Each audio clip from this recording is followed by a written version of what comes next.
हमने पिछले कई वीडियोस में फ्यूचर में आने वाली कई टेक्नोलॉजीज़ के बारे में जानकारी ली। कैसे फ्यूचर में इन टेक्नोलॉजीज़ की वजह से दुनिया बदलेगी, कैसे हमारी लाइफ में चेंजेस आएंगे। हेल्थ केयर से लेकर फैक्ट्रीज तक सब जगह आर्टिफिशियल इंटेलिजेंस और रोबोट्स का यूज़ किया जाएगा।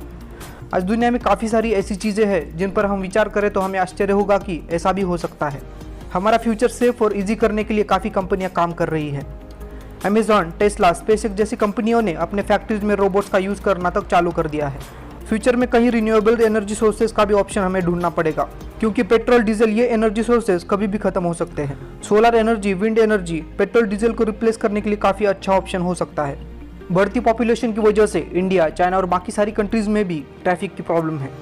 इस पर भी हमें काम करना होगा। दुनिया में बढ़ते सुसाइड्स, मेंटल कंडीशंस के प्रॉब्लम को सॉल्व करने के लिए भी फ्यूचर में टेक्नोलॉजी का यूज़ हो सकता है। पृथ्वी पर हमारा एग्जिस्टेंस बढ़ाने के लिए कई कंपनियां काम कर रही है, पर इसके साथ दूसरे प्लैनेट पर भी सिविलाइजेशन बढ़ाने का इन कंपनियों का प्लान है। ऊपर बताए हुए सभी प्रॉब्लम्स को सॉल्व करने के लिए स्पेसएक्स, न्यूरालिंक, बोरिंग कंपनी जैसी कंपनियां काम कर रही है। और इन सारी कंपनियों के पीछे एक आदमी का नाम कॉमन है, और वो है इलॉन मस्क। बचपन से ही ह्यूमैनिटी एग्जिस्टेंस को बढ़ाने का सपना देखने वाले इलॉन मस्क उनके आइडियाज़ और कंपनीज के थ्रू ऊपर बताए हुए सभी प्रॉब्लम्स को सॉल्व करने में लगे हैं। तो आइए देखते हैं इलॉन मस्क की वो कंपनियां जिनकी वजह से हमारा फ्यूचर काफ़ी चेंज होगा।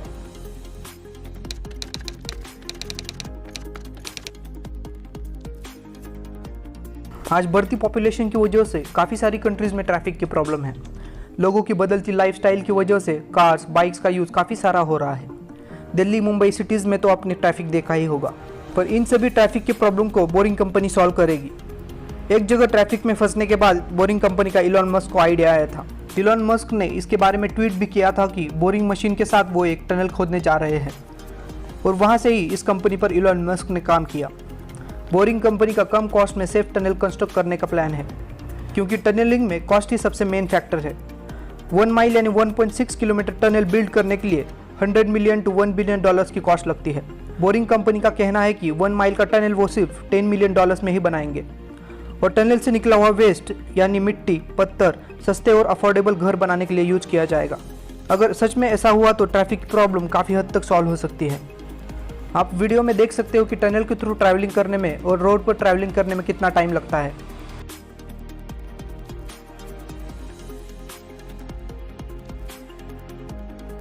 ऐसे काफ़ी सारे टनल्स का नेटवर्क हर सिटी के नीचे कंस्ट्रक्ट करने का बोरिंग कंपनी का फ्यूचर प्लान है। California, Las Vegas, in cities में बोरिंग कंपनी के प्रोजेक्ट्स चालू है।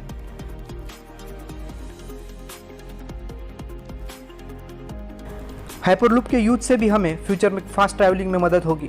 एरोप्लेन से भी ज़्यादा की स्पीड से हाइपरलूप ट्रेन ट्रैवल कर सकती है। कम टाइम में लॉन्ग डिस्टेंस कवर करने के लिए हाइपरलूप का यूज होगा। नॉर्मल एरोप्लेन 700 से 800 किलोमीटर पर आवर की स्पीड के साथ ट्रैवल करता है। एरोप्लेन से भी ज़्यादा की स्पीड से हाइपरलूप ट्रेन ट्रैवल कर सकती है। 2012 में इलॉन मस्क ने इस प्रोजेक्ट को सजेस्ट किया था। हाइपरलूप फ्यूचर में 5th मोड ऑफ ट्रांसपोर्ट बन सकता है। 1200 किलोमीटर पर आवर की स्पीड के साथ ट्रैवलिंग करने वाली हाइपरलूप ट्रेन से हम 6 घंटे का सफ़र आधे घंटे में पूरा कर सकेंगे। फ्यूचर में बोरिंग मशीन और हाइपरलूप ट्रेन की वजह से ट्रैफिक की प्रॉब्लम तो सॉल्व होगी ही, उसके साथ टाइम भी सेव होगा। बोरिंग कंपनी के टनल्स सिटी में ट्रैवल करने के लिए काफ़ी अच्छा ऑप्शन होगा। दिल्ली, मुंबई जैसे सिटीज़ में भी ट्रैफिक से छुटकारा पाने के लिए ये टनल्स काम आएंगे। टनल्स का नेटवर्क ज़्यादा ट्रैफिक वाले सिटीज़ में हम यूज़ कर सकते हैं। इंडिया छोड़ बाकी कंट्रीज़ में भी बोरिंग कंपनी का यूज़ होगा। हाइपरलूप ट्रेन से हम देश के इंपॉर्टेंट ठिकानों को भी जोड़ सकते हैं। मुंबई, बेंगलोर, मुंबई, दिल्ली, इन प्रमुख शहरों का नेटवर्क हाइपरलूप ट्रेन की मदद से स्ट्रांग होगा, और कंट्री के प्रमुख शहरों को भी हाइपरलूप ट्रेन की मदद से हम कनेक्ट कर पाएंगे।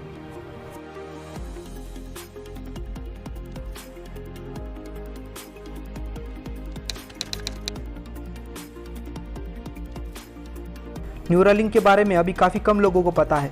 अगर ये प्रोजेक्ट सक्सेसफुल हुआ तो हमारे जीवन में काफ़ी सारे चेंजेस आएंगे। इलॉन मस्क ने इस प्रोजेक्ट पर काफ़ी बार बात की है। न्यूरालिंक एक चिप होगी जिसे हमारे ब्रेन में बैठाया जाएगा। इस चिप के ट्रायल्स सूअर, चूहे, इन जानवरों पर हो चुके हैं। इस चिप को इंस्टॉल करने से इंसानों का ब्रेन कंप्यूटर जैसे काम करेगा। इस चिप की मदद से अल्जाइमर, स्पाइनल कॉर्ड इंजरी जैसे प्रॉब्लम्स का भी इलाज हम कर पाएंगे। मेमोरी लॉस, कम सुनने की प्रॉब्लम, डिप्रेशन जैसी कॉमन प्रॉब्लम्स का भी इलाज इस चिप की मदद से होगा। डिप्रेशन किस वजह से एक इंसान को आया है, ये न्यूरालिंक चिप की मदद से हम जान पाएंगे। डायरेक्टली हमारे दिमाग के न्यूरल नेटवर्क के साथ कनेक्ट होने के कारण हम इस चिप की मदद से एक इंसान क्या सोच रहा है ये तक जान पाएंगे। इस चिप को दिमाग में इंस्टॉल करने का प्रोसेस काफ़ी ईजी होगा, क्योंकि इस चिप की साइज़ काफ़ी छोटी है। 0.9 इंच की ये चिप हमारे स्कल में आसानी से फिट होगी। फ्यूचर में अगर आप में से कोई भी इस चिप को लगाए और वो इंसान आपके पास भी हो तो आपको पता नहीं चलेगा। न्यूरालिंक चिप के इंटरेस्टिंग कंसेप्ट को देखते हुए इस प्रोजेक्ट में करीबन $150 मिलियन की फंडिंग भी मिली है। न्यूरालिंक चिप की मदद से रोबोट मशीन के साथ भी हम बात कर पाएंगे, क्योंकि आपको पता है कि फ्यूचर में रोबोट्स का काफ़ी यूज होगा और इसीलिए ये चिप हमारे लिए काफ़ी इंपॉर्टेंट साबित हो सकती है।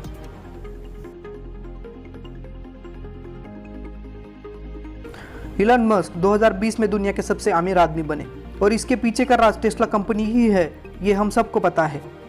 टेस्ला कार में हो रहे नए इनोवेशंस, टेक्नोलॉजी का यूज लोगों को टेस्ला कार की तरफ अट्रैक्ट करता है।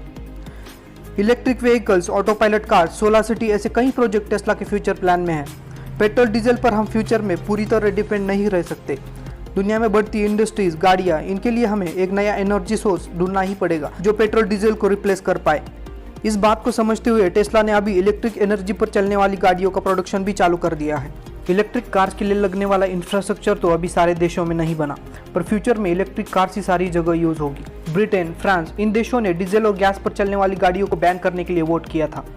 चाइना ने भी 2025 तक कम से कम 25% कार डीजल और गैस के अल्टरनेटिव सोर्सेज पर चले, ऐसा टारगेट रखा है। फेमस कंपनी जनरल मोटर्स का भी 2023 तक इलेक्ट्रिक कार्स के 20 अलग मॉडल बनाने का प्लान है। इलेक्ट्रिक कार्स को तो टेस्ला ने बेचना चालू कर ही दिया है, उसके साथ ऑटो पायलट कार्स के भी ट्रायल्स चालू है। ऑटो पायलट कार्स के बारे में अगर आपको पता नहीं है तो हमने ऑटो पायलट कार्स के ऊपर डिटेल में वीडियो बनाई है। जिन लोगों को ऑटो पायलट कार्स के बारे में नहीं पता वो आई सेक्शन में दिखाई गई वीडियो को क्लिक करें। ऑटो पायलट कार्स के फर्स्ट और सेकंड फेज कार्स टेस्ला अभी बना रही है। फ्यूचर में ऑटो पायलट कार्स की वजह से हमें खुद ड्राइविंग करने की भी कोई ज़रूरत नहीं होगी। फ्यूचर कार्स में ड्राइविंग सीट, स्टीयरिंग व्हील तक नहीं होगी। ऑटो पायलट कार्स की वजह से हम गाड़ी में जाते वक्त भी काम कर पाएंगे।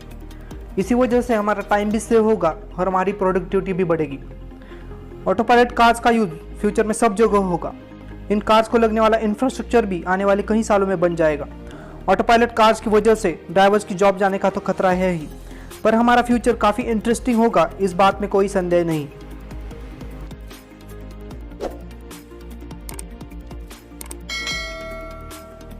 Electric car auto pilot system के साथ इलॉन मस्क का सोलर सिटी प्रोजेक्ट भी काफ़ी इंपॉर्टेंट है। सोलर सिटी प्रोजेक्ट टेस्ला के अंडर ही आता है। फॉसिल फ्यूल यानी पेट्रोल डीजल पर डिपेंड रहना हमारे फ्यूचर के लिए काफ़ी रिस्की है। ऐसा एनर्जी सोर्स हमें चाहिए जो कभी ख़त्म ना हो, और सूरज से बड़ा एनर्जी सोर्स कोई नहीं है। सोलर एनर्जी का सब जगह यूज हो, ऐसा इलॉन मस्क ने 2000 साल में ही कहा था, पर उस वक्त प्रोजेक्ट फेल हो गया। अगर हम कोल एनर्जी या न्यूक्लियर एनर्जी पावर प्लांट को भी एक ऑप्शन समझे तो एक कोल या न्यूक्लियर एनर्जी पावर प्लांट सिर्फ 40 साल तक ही सफिशिएंट होता है। इसलिए सोलर एनर्जी ही हमारे लिए काफ़ी अच्छा और रिलायबल ऑप्शन है। सोलर सिटी की वजह से सोलर पैनल्स की इंस्टॉलेशन कॉस्ट भी काफ़ी कम हुई है। अगर फ्यूचर में सारी जगह सोलर एनर्जी का उपयोग होने लगा तो कार चार्जिंग और इलेक्ट्रिसिटी काफ़ी सस्ती मिलेगी। सोलर एनर्जी की 1 वैट इलेक्ट्रिसिटी सिर्फ $1.49 में ही मिलेगी। अभी जिन एरियाज़ में सोलर एनर्जी का यूज़ हो रहा है वहाँ कंज्यूमर्स ने कहा है कि गर्मी के मौसम में सोलर एनर्जी पे एसी तक चलता है। होम इलेक्ट्रिक चार्जिंग स्टेशन की वजह से हमें फ्यूचर में इलेक्ट्रिक कार यूज़ करने में कोई प्रॉब्लम्स नहीं आएगी। हमारी कार्स हम घर पर ही चार्ज कर पाएंगे। आज आपको पता है कि दिल्ली, मुंबई, कोलकाता, इन सिटीज़ में गाड़ियों की वजह से कितना पोल्यूशन होता है। इलेक्ट्रिक गाड़ियों की वजह से पोल्यूशन भी कम होगा और इस वजह से वातावरण भी अच्छा रहेगा। हमारा फ्यूचर टेक्नोलॉजी की वजह से काफ़ी चेंज होगा। Robots, self driving cars, automation, इन सारी टेक्नोलॉजीज की वजह से फ्यूचर में हमारे डेली लाइफ में भी काफ़ी सारे बदलाव आएंगे। हमारी लाइफ में आज भी हम गौर से देखें तो हम जाने या अनजाने से कई कामों के लिए टेक्नोलॉजी पर डिपेंड रहते हैं। रोबोट्स का बढ़ता यूज़ हमने पिछले कई वीडियोज़ में देखा। आपको पता लगा होगा कि रोबोट्स कई सारी कंपनीज़ में, छोटे फैक्ट्रीज़ में, घर पे यूज़ हो रहे हैं। आर्टिफिशियल इंटेलिजेंस भी आज लगभग सभी देशों में यूज़ हो रहा है। होम अप्लायंसेस से लेकर स्पेस एक्सप्लोरेशन के काम में भी एआई का यूज़ हो रहा है। आर्टिफिशियल इंटेलिजेंस की अहमियत को देखते हुए इलन मस्क ने ओपन एआई कंपनी को चालू किया है। फ्यूचर में सभी जगह रोबोट्स, ऑटोमेशन का यूज़ होगा और इसमें आर्टिफिशियल इंटेलिजेंस का ही यूज़ होता है। ओपन एआई कंपनी एक नॉन प्रॉफिट ऑर्गेनाइजेशन है। एआई में ज़्यादा से ज़्यादा प्रगति हो, इसलिए इलन मस्क ने इसे नॉन प्रॉफिट ही रखा है। फ्यूचर में एआई की वजह से घर पर हमें काम करने की भी कोई ज़रूरत नहीं होगी। कुकिंग रोबोट, घर के छोटे काम करने वाले रोबोट से घर का टेम्परेचर वेदर के हिसाब से सेट करने का काम भी इस टेक्नोलॉजी पर ही निर्भर होगा। ऑटो पायलट कार भी एआई पर ही काम करती है। आर्टिफिशियल इंटेलिजेंस हमारा काफ़ी समय और एफर्ट बचा सकता है। इलॉन मस्क के हर कंपनी में एआई का यूज़ हो रहा है, चाहे वो टेस्ला कंपनी में कार बनाने का काम हो या स्पेसएक्स में मार्स कॉलोनी प्रोजेक्ट का काम। सभी कंपनियों में इलॉन मस्क ने रोबोट्स का यूज़ करना चालू कर दिया है, जिससे कंपनी के प्रोजेक्ट कम टाइम में और कम ह्यूमन रिसोर्स के साथ कंप्लीट हो।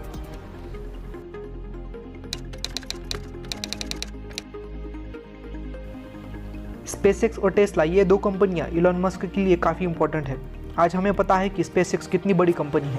टेस्ला कंपनी पृथ्वी पर तो इवोल्यूशन लाएगी ही, पर स्पेस सिविलाइजेशन और स्पेस एक्सप्लोरेशन, इलॉन मस्क के इन सपनों को स्पेसएक्स काफ़ी हद तक पूरा करते दिखाई दे रही है। इलॉन मस्क के मुताबिक एक ही प्लैनेट पर हमारा डिपेंड रहना मानव जीवन के लंबे एग्जिस्टेंस के लिए खतरा हो सकता है। इसीलिए इलॉन मस्क कई दूसरे प्लैनेट्स के खोज में भी लगे हैं। 2002 में ह्यूमन एग्जिस्टेंस को बढ़ाने के मकसद से ही इलॉन मस्क ने स्पेसएक्स का निर्माण किया था। 2040 तक 80,000 लोग मंगल ग्रह पर रह सके ऐसी मार्स कॉलोनी बनाने का इलॉन मस्क का सपना है। इसीलिए स्पेस ट्रैवल सस्ता करने के लिए स्पेसएक्स काफ़ी काम कर रही है। नासा जैसी बाकी कंपनियों के कंपैरिजन में स्पेसएक्स को एक रॉकेट स्पेस में भेजने के लिए 5 गुना कम पैसे लगते हैं। फ्यूचर में अगर आप कोई एस्ट्रोनॉट भी नहीं हो तो भी स्पेस ट्रैवल करने आप जा सकते हो। इसके साथ मंगल ग्रह के मार्स कॉलोनी में भी हम रह पाएंगे। पृथ्वी के अलावा किसी ग्रह पर रहने का सपना इलॉन मस्क के सिवाय शायद ही किसी ने देखा होगा। स्पेसएक्स की वजह से स्पेस में कम पैसों में सैटेलाइट भेजना भी पॉसिबल हुआ है। स्पेसएक्स की पेरेंट कंपनी स्टारलिंक भी हमारा फ्यूचर चेंज करने के लिए रिस्पॉन्सिबल होगी। सैटेलाइट कम पैसों में स्पेस में भेजना पॉसिबल होने के कारण ही इलॉन मस्क ने सैटेलाइट इंटरनेट सिस्टम पूरी पृथ्वी पर प्रोवाइड करने का प्लान किया है। सैटेलाइट इंटरनेट प्रोवाइड करने के लिए इलॉन मस्क ने स्पेसएक्स के थ्रू 2030 तक 42,000 सैटेलाइट पृथ्वी के ऑर्बिट में लॉन्च करने का प्लान किया है। स्टारलिंक सैटेलाइट इंडस्ट्री की वैल्यूएशन लगभग $1 ट्रिलियन इतनी है, जिससे हमें पृथ्वी के हर कोने में सस्ता और स्ट्रॉन्ग इंटरनेट मिलेगा। स्टारलिंक पर डिटेल में वीडियो देखने के लिए ऊपर दिए गए आई बटन पर क्लिक करें। स्पेसएक्स ने पिछले कई सालों में काफ़ी प्रगति की है। रॉकेट्स के सक्सेसफुल लॉन्चेस, स्पेस में विदाउट ह्यूमन रॉकेट्स का भेजना, रीयूजेबल रॉकेट्स का यूज़ करना, इन बातों में स्पेसएक्स ने सफलता पाई है। मंगल ग्रह पर रिसर्च करने के लिए इलॉन मस्क रोबोट्स को भी भेज रहे हैं, जिससे वहाँ के वेदर कंडीशंस और बाकी कंडीशंस का भी पता चले।